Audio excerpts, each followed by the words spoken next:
Takoi alienët dhe u bë milioner. Kjo është historia e çuditshme e një burri nga Suedia. Është një histori e dokumentuar, kanë bërë filma, dokumentar, por ka edhe fakte të pakundërshtueshme.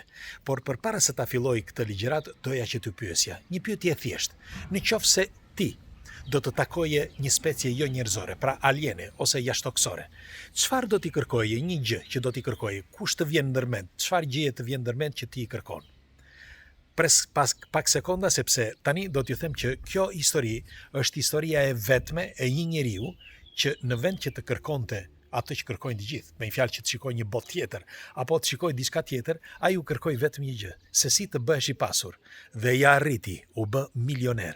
Ndiqeni me kujdes, kush është rastisht, nëse nuk e keni bërë ende, lidhuni me këtë faqe që të shihni sërish, dhe faleminderit që jemi për bashkë. Këtu informohemi si gjithmonë. Dhe kjo është një histori thashë e dokumentuar. Dëgjojeni me kujdes. Ka ndodhur para ca kohësh, por është mirë që ta dëgjoni me kujdes. Gosta Karlsson, një burr nga Suedia, në 18 maj të vitit 1946 kishte dalë si gjithmonë për të çuar qenin jashtë. Pra ishte kohë darke, nuk ishte shumë vonë, ishte darkë, sapo ishte futur darka, dhe ai rrinte në një periferi të një fshati të quajtur Angelholm. Padyshim ju që gjendeni në Suedi duhet ta njihni.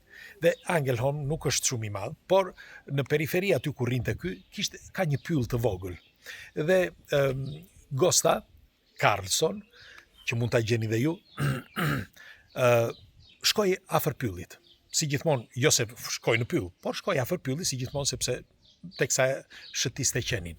Dhe shikon, mu aty, pothuajse në thellësi të pyllit, jo shumë larg, kishte një dritë të çuditshme që nuk ishte një dritë e vogël, por ishte një dritë e fortë. Ai mendoi se ndoshta kishte disa të rinj që po bënin piknik, ose ndoshta po bënin kishin ndezur në një zjarr, dhe ndoshta dhe edhe pse nuk dukej si zjarr, shikonte sepse ishte mes pyjeve. Dhe u afrua në këtë periferi të Angelholmit. Kur sapo u fut një 10 metra, 20 metra brenda këtij pylli, shikon këtë dritën që drita ishte si për një objekti. Pra drita nuk ishte as nga poshtë, as nga lart, por duke sikur ishte e projektuar në ajër. Por për rreth objektit. Objekti ishte në formë pjate, siç e tregon ai, dhe ishte shumë i madh. Ishte rreth 30 metra, parafërsisht siç e tregon, pra 30 metra diametër dhe rreth 5 metra i lartë, pra gjerësia. Në ekstremitet aty tek pjata, pra në ekstremitet e pjatës kishte disa dritare të vogla. Dhe një shkallë rreth 1,5 metra poshtë, me fjalë kjo shkallë që ngjitesh e futesh aty brenda. Dhe çudia ishte që ky sapo me fjalë nuk kishte një ndjesi që të largoj, por kishte një ndjesi dashurie, si mund të quhet, një respekti ose diçka të bukur. Ai fillimisht mendoi se mund të ishte ndonjë disk fluturues ose ndonjë avion i gjermanëve, sepse në atë periudhë kishin bërë disa eksperimente të tilla dhe ai e dinte, ishte informuar. Mirëpo Karlsson kishte lindur në vitin 2018, pra bëni një llogari se sa vjeç ishte në vitin 1946. Dhe si përfundim u afrua akoma më tej, mirëpo ajo dritë që ishte përreth, pra që ishte projektuar në ajër, pra ishte përreth objektit, një ndriçim përreth objektit që nuk vinte nuk dije se nga vinte drita. Ajo dritë nuk e linte që të futej, sikur të ishte një barikadë që mos të futej brenda tek ajo anije kozmike. Dhe në një moment caktuar, se bëri provën e parë, pastaj në një moment caktuar u hap një si formë porte, pikërisht aty ku ishte ai. Dhe ky shkoi, po gjithmonë tek drita, ky shkoi dhe u fut tek ajo derës e vogël, që ishte tek shkallët, dhe u ngjit që të futej brenda. Kur u fut brenda, 2 tipa të veshur me një tut nga ato si në formë plastike, të ngjeshur me fjalë ngjitur pas trupit, me flokë të gjatë deri këtu, syt të kaltër, por shumë të kaltër, dhe vetulла të bjonde, dhe ishte një mashkull dhe një femër. Dhe femra dukej sepse kishte gjoksin dhe mashkulli pashtu po ishte, të dy ishin pothuajse njësoj. mashkulli ishte rreth 5 cm më i gjatë, por shumë elegant. Elegant dhe të qetë, shumë të qetë. U tremb ai, e ata i thanë, me anë të mendjes, i folën, i thanë, mos u tremb. Ne të lam ne që të futeshe. Sepse e pam që ishe kurioz. Çfarë dëshiron? Të shikosh dhe të dëgjosh. Jo, unë nuk dëshiroj gjë tjetër, tani e kuptova, tha që me fjalë me anë të mendimit. Tani e kuptova që nuk jeni njerëzor. S'ka asgjë në një diferencë, sepse jemi njësoj, i thot mashkulli.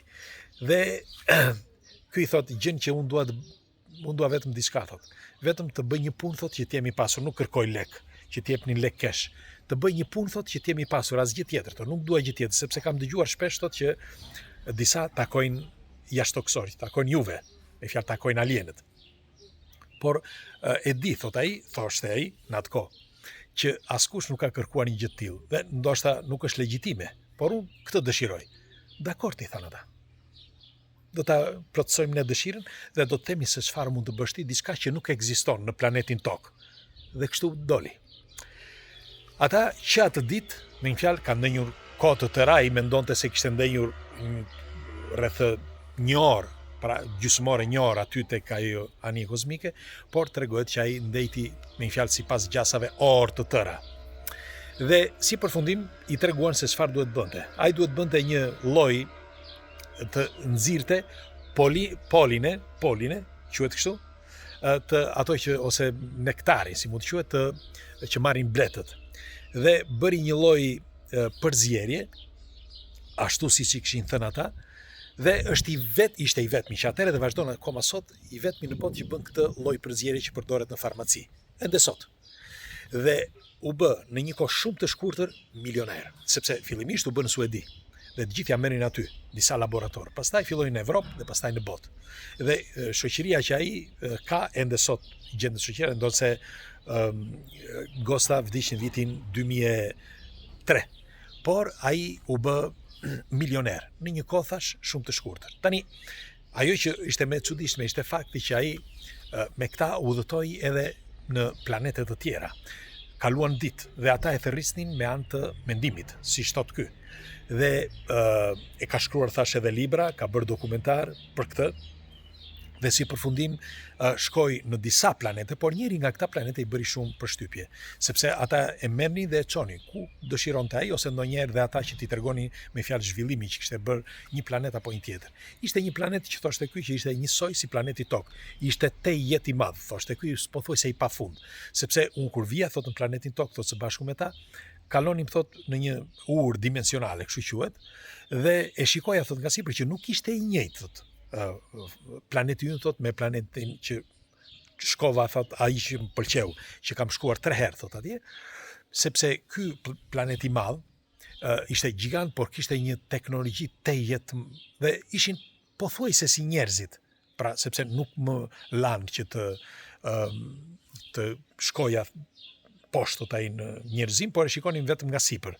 Me fjalë në një distancë të vogël, nuk diskutohet. Me fjalë deri në 20-30 metra kishte vende që shikonin nga sipër. Dhe më tregonin vendet e zhvilluara, teknologjinë e tyre e tjerë. Tani ata nuk më lejuan, tha, sepse thot ai, sepse siç e thot në librin e tij, mund të humbisja jetën. Në fakt kisha marrë disa skorje, të paktën kështu mendohet, dhe unë, thot, mund të vdisja, por ata, thot, më bën një trajtim që unë nuk pata asnjë problem. Mirë po, atë që i dhanë ata ishte sepse i dhanë një solucion tjetër, që sipas gjasave e kanë studiuar, por nuk shpjegohet se si mund të jetë një gjë e tillë, me fjalë e mundur. Ata i dhanë një solucion, pra alienët, që njeriu mund të jetojë, edhe ai, sepse ky këtë kërkoi, mund të jetonte deri në 450 vjet.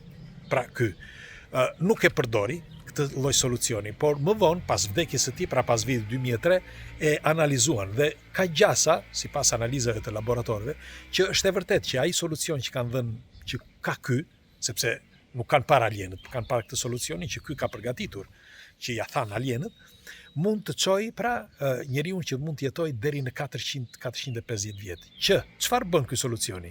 Nuk bën gjë tjetër veç se pastron skorjet e qelizave. Pra atë që kemi thënë dhe ne në për emisione, kur themi që unë mund të bëj, si që kam shkruar në librin tim, që unë mund të bëj të jetoni deri në 250 vjetë. Në fakt, të njëjtën gjë që i kanë thënë dhe alienet, i thanë që ti nuk mundesh, sepse duhet gjenerata e tretë, me një fjalë duhet të pastrohet qeliza dal nga dal, nuk mund të bëhet vetëm në ty, por duhet një kohë gjatë, pra pas një fëmijës tënd, edhe një tjetër kështu me radhë derisa pastaj të pastrohet totalisht. Dhe gjenerata e tretë mund të jetojë deri në 400-450 vjet. Por ne do të themi diçka, i thanë alienet, që trupi juaj, nëse është maksimumi deri në 120 vjet, është mirë që ju të bëni ciklin biologjik natyral, sepse nëse do të jetoni të gjithë 450 vjet, nuk e dini apo jo se çfarë ndodh, por mund të ndodhin fatkeqësira të mëdha dhe ju do të hani njëri tjetrin, do vrisni njëri tjetrin. Dhe ky ishte fakti që ky nuk e bëri shumë publik përpara se të vdiste. Por në dietarin e tij ka shkruar që pas vitit 2003 u zbulua kjo gjë, që ai nuk e bëri publik pra këtë lloj solucioni pikërisht për këtë fakt. Megjithatë, tani doja t'ju pyesja juve.